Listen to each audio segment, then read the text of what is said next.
Okay, so this is more of a different video. This is, as the title would suggest, this is kind of meant to be going over the kind of like shortcomings, potholes, and potential confusions associated with Universe Zero and Time Loop as kind of a duology, not a trilogy. As far as if the subgenre like has any future plans for me in and on the channel, different story and plot elements of other series that I didn't exactly ever clear up correctly. There's a few of them, and you'll see gameplay in the background. It's me doing hot laps in different Time Loop GT3 cars on P-Cars 2. Selection of some of my preferred courses on here. Not the best laps, because I haven't played the games really at all since finishing Time Loop, which is a few months ago already at this point. This is all recorded in post, obviously, because I was trying to actually have decent looking laps, so I wasn't driving while talking. That, and I was on Discord talking with someone while recording the laps, so I really couldn't record commentary live. But yeah, so it would kind of like I guess we begin the commentary as far as like what Universe Zero exactly was and where the whole inspiration came from to begin doing a series such as that.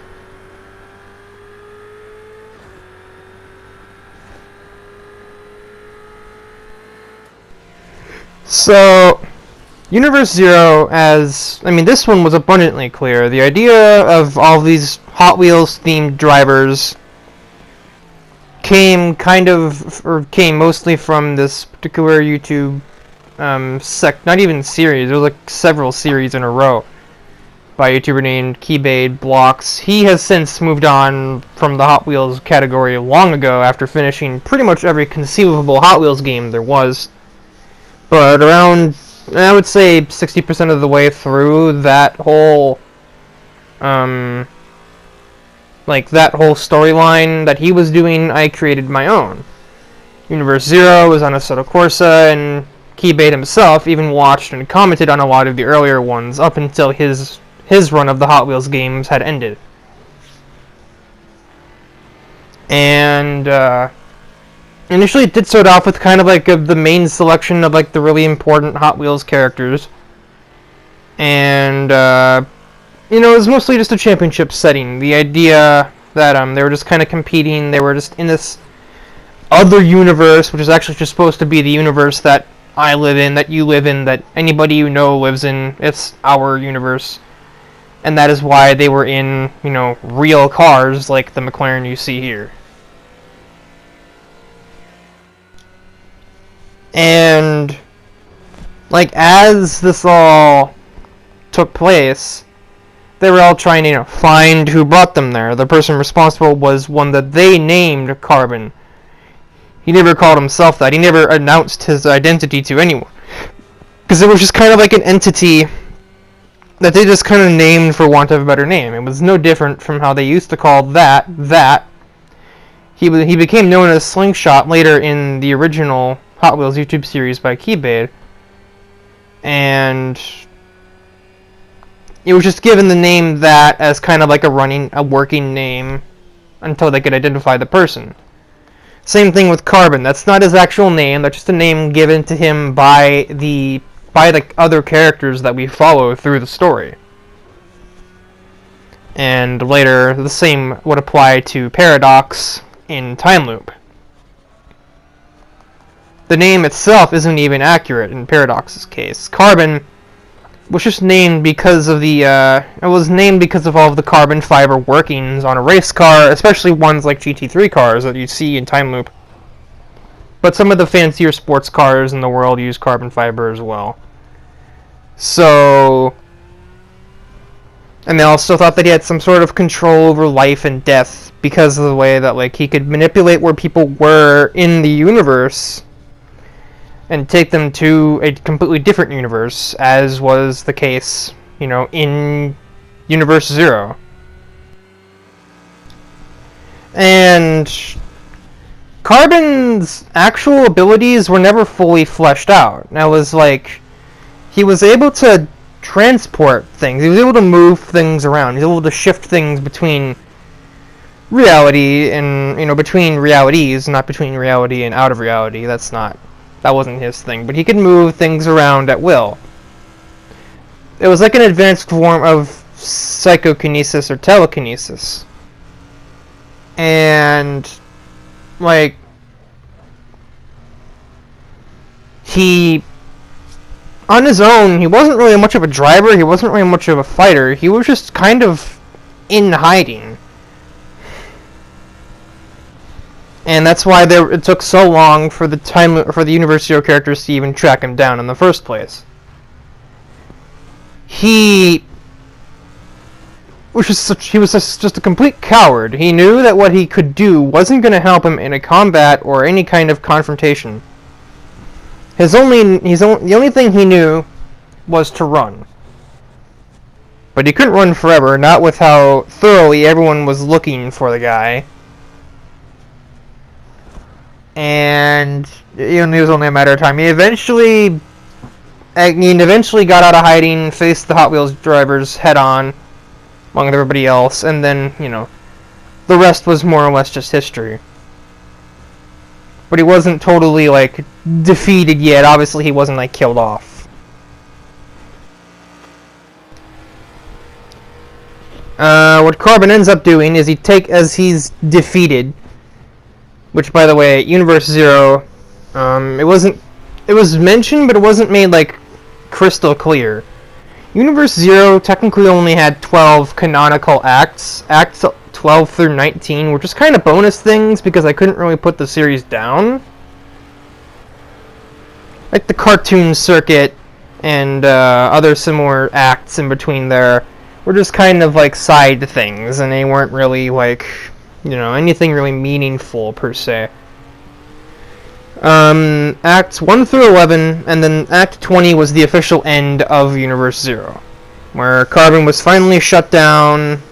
Powerpuff Girls were not really rescued. They were never really in immediate danger to begin with, but they were rediscovered. Their safety was ensured. Carbon was gone. Any of his henchmen were gone, whatever their purpose was. It was assumed that the Powerpuff Girls could fight them, but they just chose not to because they knew if they did it there, they would certainly endanger other people. So they just kind of left.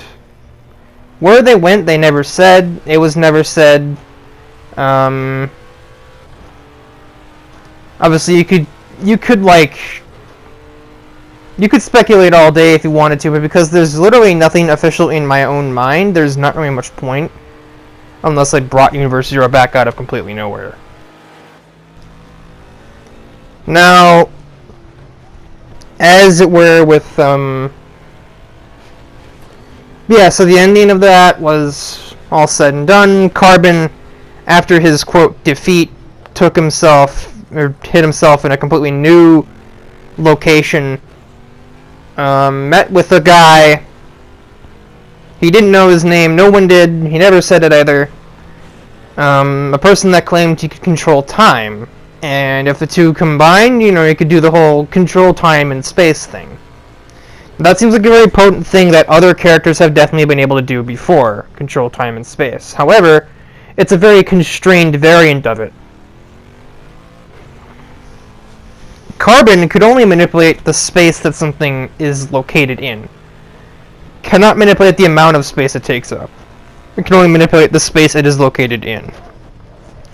Paradox could only manipulate time in certain ways, and these ways weren't even all that helpful, in a combative situation. They weren't even all powerful when they were combined, and to be honest, in most other scenarios, you would look at these villains and just think to yourself, man, these guys look like total pushovers, because they are, because Paradox, as he came to be identified by the player, or by the protagonist characters, the ones we were playing as. That name was literally inspired based off what they thought he could do, but he can't even do that. He can't create paradoxes. That's just one of his many restraints on his ability to control time. He, like, can't... So what he can do with time... like, Carbon is pretty fleshed out. It's just basically, like, you can move things. Paradox's abilities were to manipulate time, not to control it. He can slow down time, he can speed up time, and he can stop time. He cannot reverse time. If something has happened, that has happened, and not even he can do anything about it. He can slow it down, and he can stop it, and he can speed it up, but when he does those three things, he's also affected by it. If he speeds up time, he speeds it up for everyone. If he stops time, he can't move either, and he just uses his mind to make it start again. He can't, like, do the whole, like, thing of, like, you know, stopping time, and because time is stopped, it, like, the laws of physics no longer exist, and you can just, like, mess with things. Like, if you've seen, like, Crash 4, for example, you can stop time, walk on nitro crates, and be far away from them before they detonate. That's not something that Paradox could do. Other better, more commonly known examples, that was like normal thing I could think of that was like, you know, a simple explanation and like relatively known, and, you know, that was as close as I could really get. So, yeah, there are better examples than that one, I'm sure. What Paradox's, like, best quality when it came to this ability really was actually the manipulation of the flow of time, where no temporal object is manipulated, but just the way that time progresses. And this was reflected in the game itself. You know, in pretty much every episode of Time Loop, it was a 25-minute race, and the time progression in the game was set to time 60. This meant that in the game, 24 in-game, like, on-location hours had passed in 24 minutes of game time. So that the race would be technically 25 hours, but you have to do a 0 or 5 interval. So it was as close as I could really get. And that was pretty much every race had that 60 times progression thing, so there would be a full day-night cycle that took place throughout the course of the event. This was supposed to reflect that Paradox was pretty much doing this at all times. It doesn't affect anybody, it just affects the way that time visually moves around you, and any effect that time passing has on people. Now, this would have many other implications besides just being able to, like, you know, speed up the way that the sun moves around the Earth. Obviously, you'd be living a day, like, you'd be living, like, a week in, like, you know, you'd be living out a week in, like, 168 minutes. So you'd have to work extra fast to keep yourself fit. You'd have to keep yourself hydrated, and, like, you know, your body still acts like if 7 hours have passed, then you'd be time to eat lunch. Technically speaking, 7 minutes have passed. So somebody could go feasibly. Somebody could go like an entire day only using the bathroom once, or only eating once or twice. You could go an entire day, actually, without eating, because it'd only be 24 minutes. You could go an entire week without eating, because an entire week is just 2.5 hours. So, really, the most effective thing that Paradox could do to a person is just throw off their sense of time. And that all just kind of applies to things outside of racing. It really has very little hold on what a racing game offers. That'd be a thing that would really mess with things in, like, The Sims or Animal Crossing, but really it doesn't have any effect on a race car driver. So, yeah, Paradox was never really all that effective as, like, a powerful thing. And, okay, so, like, you know, it was mentioned on multiple occasions in, like, in the series that Paradox wouldn't, like, he would not have the whole thing sped up when he was around. So, in a race where he was assumed to be nearby, time progression would be at normal. And I would usually point it out in the race itself, saying, like, we started the race at noon, 9 hours have passed, 9 minutes have passed in the race. The sun should be going down by now, and yet it's not. Strange. And I think this even carried over into the literal final race. I'm sure I probably said something. Even as it's painfully obvious that Paradox is there, because we're literally racing to defeat him. So, yeah. And the funny thing, Time Loop was originally meant to be 250 episodes when I conceived it, or when I had the idea. And then, after realizing how long 250 episodes is, I cut it down to 125. But even in that number, even by setting a lower, like cutting the number literally in half, that still seemed too long. So I just kind of was like, you know what? I have other plans. I'm just going to cut it off right here. Because with where I had set the stakes around the 85-90 mark, you could pretty much make it come to its conclusion really anywhere, and it wouldn't be that out of nowhere, because it would be a logical time to end it. We had just defeated Carbon, and it was meant to go for another few episodes trying to track down Paradox. I basically just said, you know what? Carbon squealed. Now we know where Paradox is. Let's go destroy him. And so it went. And, it ended at 92. I thought about going to 100, but with starting the Challenge series and Slipstream Racing series, I just didn't really want to go any further.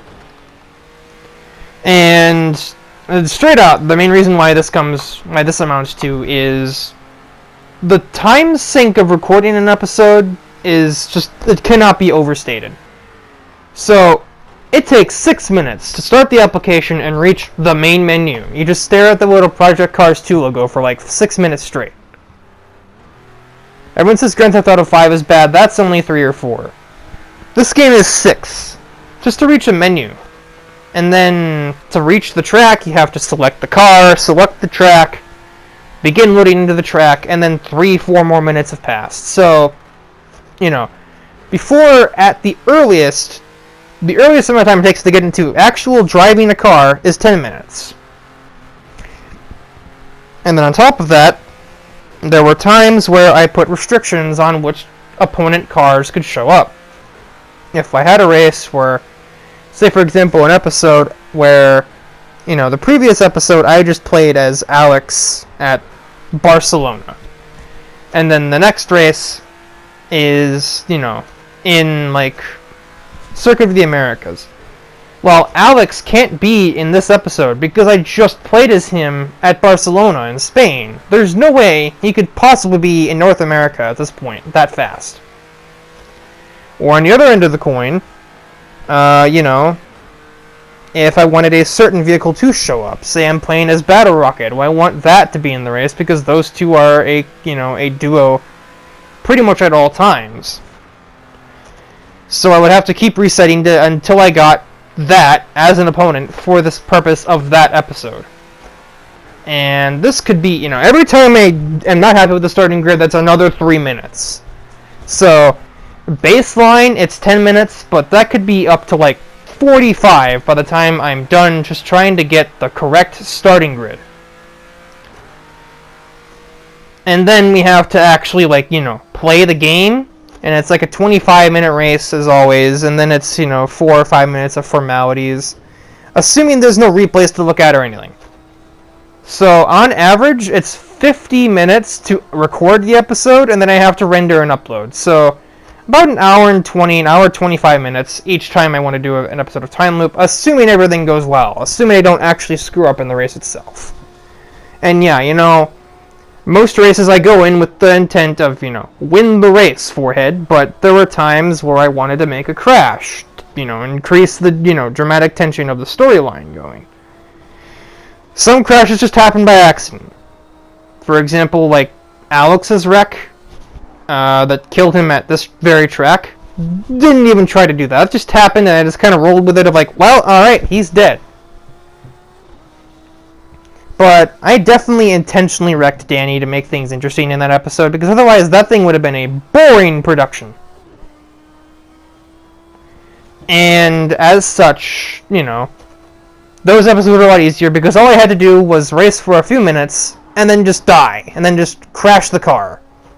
Way easier than going into a race with no practice, no preparation on this game, which is not the easiest of racing games to play. This is no Need for Speed or Mario Kart. The game is relatively difficult to play.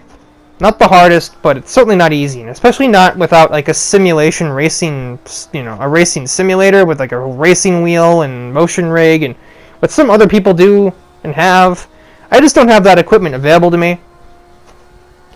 So yeah. And I'm out of racing footage. So we'll just look at this little screenshot of Fuji. Ivert. Yeah, that's what that amounts to. It's just time loop was such a major time sink. Yeah, the amount of time it takes to do an episode of, say, Challenge Series or even Universe Zero was still about 55 minutes to an hour. But I wasn't doing anything for those besides talking. Here I had to actually play consistently well for over 20 minutes. And that wasn't always the easiest thing to do. Slipstream Racing Series. Yeah, I have to drive on that game, but NASCAR Heat 5 isn't all that difficult. Especially in shorter bursts, like a 15-minute race. And the time of production for an episode on that is way shorter. That's like a 35-minute effort. And I have to like edit things. Like I edit the videos and such too to make them spazzy and snazzy. So that takes extra time, and that's still like half the amount of time it took to produce a time loop episode. So that's why I cut that off. But I figured I'd try to get every plot hole filled in. And that was kind of the main point of this video. Yeah. As for what anything has to do here beyond this, there's no immediate plan. There was a conceived idea, but that would require me getting a PS2 capture card and all of that stuff. So that's a big if. It's not impossible, but it's a big if. But as far as PS4 stuff goes, yeah, this stuff is basically done. Challenge Series alludes to it with like Eric Gwozdowski and Ryan Storm being there, but this is mostly done for. So yeah, like it's just kind of a little behind the scenes thing, clear up some of the things, plot holes in the series, and now we move on our way.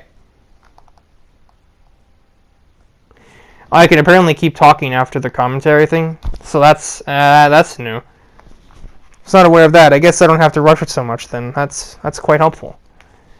Wish I'd known that before attempting to record it 7 other times, but here we are.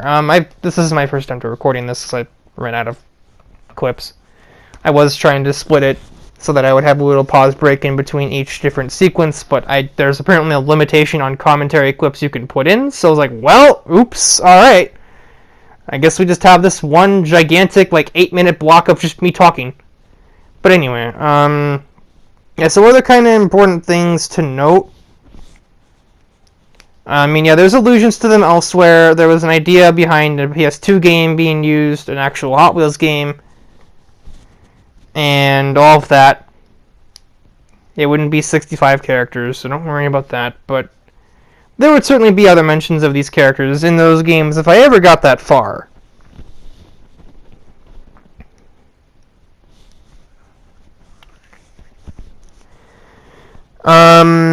Yeah, Challenge Series and Slipstream Racing Series, they technically happen in Universe Zero, or in, you know, the Zero, or Universe, yeah, in the Zero universe, so they take into account and therefore reflect the events that may have happened in those two series. So that's why it mentions, like, Travis Wilde is, like, you know, the son of Kurt Wilde. Meanwhile, Kurt Wilde is racing in Slipstream Racing Series. Travis may soon join, but he's skeptical. Eric Gwozdowski racing, following the foot of his late father, Alex, who died in a race. And soon enough, if Eric joins NASCAR, he could literally go to the track his father died on, which is kind of a grim thought, but it is indeed the case.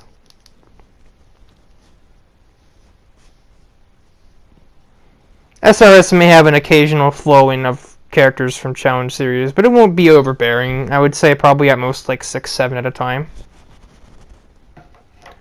There may just be like this permanent rookie draft class that just kind of rotates in and out of Slipstream Racing Series as it goes. Some time loop characters plan to show up eventually.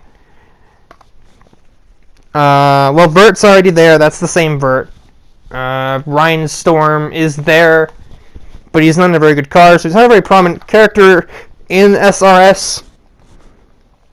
And then, yeah. There seems to be like another plot point with Time Loop that I am forgetting about, but I could not tell you what it is. And I'm kind of lost, if I'm dead honest. Well,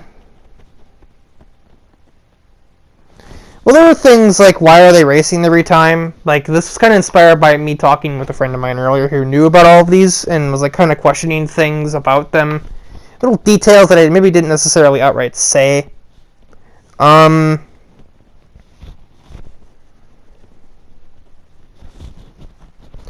are they racing in a championship format? And what does that have to do with finding some bad guy? Well, if you're doing anything and you have the ability, it's like what they say in World Race. We've got cars, so how about another race? If you are driving around in your little race cars trying to discover things, then why not have a race while you discover them? The idea also that gave Carbon kind of his original name, carbon emissions. Carbon is the end-all of life and the create-all of life. Carbon monoxide, carbon dioxide, everything else. So the carbon emissions are what attract Carbon, the character, to, racing. That's why he is a person that has to do with cars, because he is fueled by carbon, by hydrocarbons and stuff. That's what fuels him. So, in a sense, they're just baiting him by driving around and getting his attention. Carbon knew what they were trying to do, but he eventually had to give in because he relies on it to survive. Paradox, on the other hand, we just had to track him down. But Carbon was just kind of in his little pocket dimension, out of reach of any normal person. And when the drivers discovered this around Act 7 or 8 or 9, possibly made his henchmen Shadow and other names, I don't even remember what most of them are at this point, we probably made them squeal, and they revealed the way to get Carbon's attention was to race. Not unlike the way that's in the original YouTube series, we got that attention by hosting in this event, where the greatest drivers in the world all came together to compete in a tournament. And that, being a racer in his past, being a literal member of the Golden Tetrad, which is one of the greatest racing organizations ever formed, he had to go in there and prove himself, and his own hubris was eventually his downfall. As is always the case with a lot of villains and things. That could be humbled. Carbon and Paradox, not so much, because the way I described them was their motivations. That had a motivation. It was to take revenge on his brother, 16 Angels, for kicking him out of the club over a small mistake that, it tarnishes 16 Angels' record. And so he was salty about that. But when all was said and done, all was revealed, he was taken back in as, a respectable racer once again. Who doesn't have to try and destroy everything to make a point. But Paradox and Carbon, they're pretty much just screwing with people. Carbon did what he did pretty much to just get a laugh out of it. But he didn't, he was trying to pit all of the characters against each other by making them blame each other. However, He kind of didn't realize that who he was attracting were a lot of the more logical, heroic thinkers, or just people that were so neutral that they just didn't care. They just wanted to show up, race, and enjoy themselves. So that never really happened, for the most part. The closest thing to happen to this is when Carbon summoned the Toho characters into the world, and then also got Ramelia specifically, to work for him, but not realizing he had also summoned Sakuya, who literally serves Ramelia, and would therefore be able to, kind of bend her back to the correct side of the equation here. Meanwhile, we have Dr. Eggman working with Carbon and Paradox, and Sonic and company were already there. They are no strangers to kicking his butt, so they had no problem doing that and sending Eggman back home with his tail between his legs. So yeah, not really much success on that. So they were trying to pit all of the groups against each other, distract them from their actual goal, which would be to find Paradox and or Carbon, depending on what scenario. But that just never happened. Paradox thought he was doing something greater by messing with time, but really, not exactly. He wasn't really accomplishing anything other than giving away his position and attempting to just make the others race for his amusement. Eventually, that motivation is going to have its own termination, and he was pretty much digging his own grave from day one. It was only a matter of time. He just didn't realize it, because he was so self-absorbed and so convinced that these 60-some characters would never find some way to find him, especially considering the immense just metaphysical ability that Reimu and Monica specifically possessed. That's how Monica and that's how we all found where Paradox was. He was messing with reality. Now, those two are no strangers to that. Reimu has Yukari, who pretty much does what Carbon does, but better, and all of the time. So she would just probably look at Carbon and just give him the really face, and then just send him home. Paradox, messing with reality, abusing the way that the laws of physics work. Monica and Reimu have both dealt with things and people that do that on a frequent basis. Monica did it herself. So, it's kind of like if I were a blank, where would I be type thing. If I were somebody that was trying to mess with reality, where would I be? Well, Monica knew exactly where that would be. So that's pretty much how we found Paradox as fast as we did. Probably helped if we decided to make Carbon squeal about the whereabouts of Paradox. And he was not a very difficult opponent, considering the fact that he was, once his ruse was revealed, he really didn't have much else going for him in terms of confrontation. Same with Carbon. Neither one really had combative or racing skill. So as soon as they were turned on, they got burnt.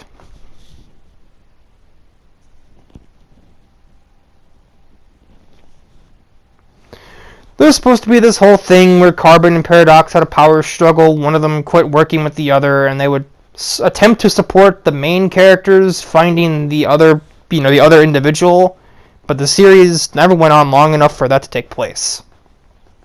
And that would have probably happened around 110. But considering 88 or so, we defeated Carbon, I do believe. It wasn't long after before we found Paradox and close the book. As for what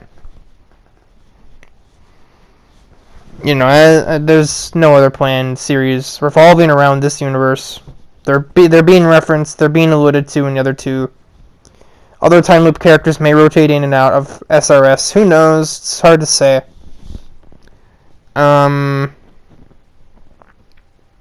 Yeah, that's basically it. They found each one after pretty much at the same time, and just kicked their butts. There was no real major plot hole revolving around that. It was just plot holes revolving around how they found them, what exactly they were capable of, because that never got a chance to be fleshed out. And like where these other characters came from, how they were getting there was just that Carbon was just bringing more and more and more people in, and eventually that was supposed to create a conflict between him and Paradox, as Carbon kept bringing in more and more omnipotent characters, and Paradox would just be like, what are you doing bringing blank person in here? Do you realize what you're doing by allowing that person to try and find us? We are dead meat. You know, something along those lines, and then cue a betrayal sequence. Never happened. Time loop never went on long enough. I cut it off like 158 episodes early, pretty much. 248 episodes early, actually. No, I can't math. 158 episodes early. I might have had time to do it if I even went with the original 125 idea, but I obviously did not. I did at one point consider if Project Cars 3 does exist, and that game is easier to play, I almost considered doing some follow-up under the same universe, because all the same cars are there that were in Project Cars 2. But that game isn't very good. It's progression-based, and it's just $40, $60, I don't know how much the price actually is. Money that I don't want to spend with the PlayStation 5 coming out in like just under a month.